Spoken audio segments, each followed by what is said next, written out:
ಚನ್ನಪಟ್ಟಣ ವಿಧಾನಸಭಾ ಕ್ಷೇತ್ರಕ್ಕೆ ನಡೆದಂತ ಬೈ ಎಲೆಕ್ಷನ್ ನಲ್ಲಿ ದಾಖಲೆ ಪ್ರಮಾಣದ ವೋಟಿಂಗ್ ಆಗಿದೆ. ಈಗ ಸೋಲು ಗೆಲುವಿನ ಲೆಕ್ಕಾಚಾರ ಕ್ಷೇತ್ರದಲ್ಲಿ ಜೋರಾಗಿ ನಡೀತಾ ಇದೆ. ಇತ್ತ ಸಿಪಿ ಯೋಗೀಶ್ವರ್ ಕಾಂಗ್ರೆಸ್ ಅಭ್ಯರ್ಥಿಯಾಗಿ ಸ್ಪರ್ಧೆ ಮಾಡಿದಂತ ಸಿಪಿ ಯೋಗೀಶ್ವರ್ ಅವರು ಕೂಡ ಮಾತನಾಡಿದ್ರು. ಫಲಿತಾಂಶಕ್ಕೂ ಮುನ್ನವೇ ಕಾಂಗ್ರೆಸ್ ಅಭ್ಯರ್ಥಿ ಸಿಪಿ ಯೋಗೀಶ್ವರ್ ಸೋಲು ಒಪ್ಪಿಕೊಂಡಂತೆ ಕಾಣ್ತಾ ಇದೆ. ಕ್ಷೇತ್ರದಲ್ಲಿ ಯಾರೇ ಗೆದ್ರೂ ಕೂದಲೆಳೆಯ ಅಂತರದಲ್ಲಿ ಫಲಿತಾಂಶ ಬರಬಹುದು. ಆದರೆ ಕಾಂಗ್ರೆಸ್ಗಿಂತ ಬಿಜೆಪಿ ಜೆಡಿಎಸ್ ಕೆಲಸ ಚನ್ನಪಟ್ಟಣದಲ್ಲಿ ಬಹಳಷ್ಟು ವರ್ಕೌಟ್ ಆಗಿದೆ ಅಂತ ಹೇಳುವ ಮೂಲಕ ಸೋಲಿನ ಸುಳಿವನ್ನು ಕೊಟ್ಟಿದ್ದಾರೆ. ಅಲ್ಲದೆ ಜಮೀರ್ ಅಹಮದ್ ಖಾನ್, ಕರಿಯಾ, ಕುಮಾರಸ್ವಾಮಿ ಹಾಗೆಯೇ ಮುಸ್ಲಿಮರೆಲ್ಲ ಪೈಸೆ ಕೂಡಿ ಹಾಕಿ ಎಚ್.ಡಿ. ದೇವೇಗೌಡರ ಕುಟುಂಬವನ್ನೇ ಖರೀದಿ ಮಾಡ್ತೇವೆ ಎಂಬ ಹೇಳಿಕೆಗಳು ಸೋಲಿಗೆ ಕಾರಣವಾಗಬಹುದು ಎನ್ನುವ ಅರ್ಥದಲ್ಲಿ ಸಿಪಿವೈ ಹೇಳಿದ್ದಾರೆ. ನನ್ನ ಪರವಾಗಿ ಪಕ್ಷದ ಕಾರ್ಯಕರ್ತರು, ಮುಖಂಡರು ಹೋರಾಟ ಮಾಡ್ತಾ ಇದ್ರು. ಹಾಗೆ ಎರಡು ಒಂದು ರೀತಿ ಸಮಬಲದ ಹೋರಾಟ ಅಂತ ಅನಿಸುತ್ತೆ. ಆದ್ರೂ ಎಲ್ಲ ಒಂದು ಕಡೆ ಕೆಲವು ಸ್ಟೇಟ್ಮೆಂಟ್ಗಳು, ಕೆಲವರ ಮಾತುಗಳು ಒಂದು ಸ್ವಲ್ಪ ಜನರ ಭಾವನೆಗೆ ಘಾಸಿಯಾಗಿದೆ ಅಂತ ಅನಿಸುತ್ತೆ. ಜಮೀರ್ ಅವರ ಸ್ಟೇಟ್ಮೆಂಟಿಂದ ಒಂದಷ್ಟು ಲಾಭ ಆದರೆ ಒಂದಷ್ಟು ನಷ್ಟನೂ ಕೂಡ ಆಗಿದೆ.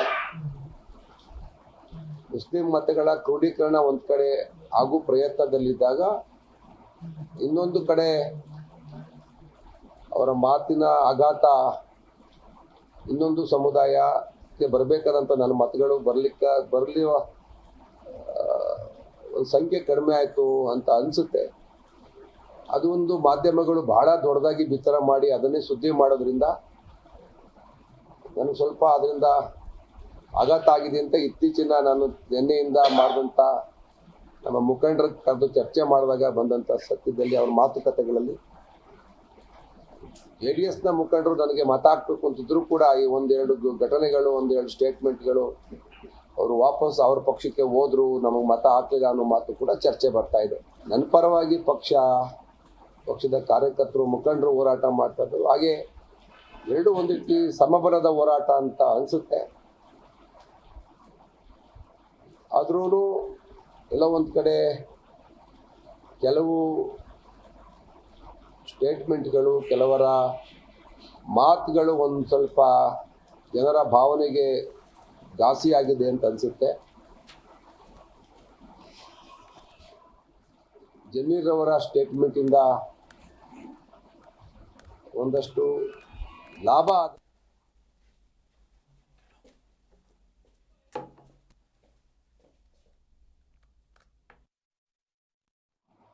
ಇನ್ನೊಂದು ಕಡೆ ಅವರ ಮಾತಿನ ಆಘಾತ ಇನ್ನೊಂದು ಸಮುದಾಯಕ್ಕೆ ಬರಬೇಕಾದಂಥ ನನ್ನ ಮತಗಳು ಬರಲಿ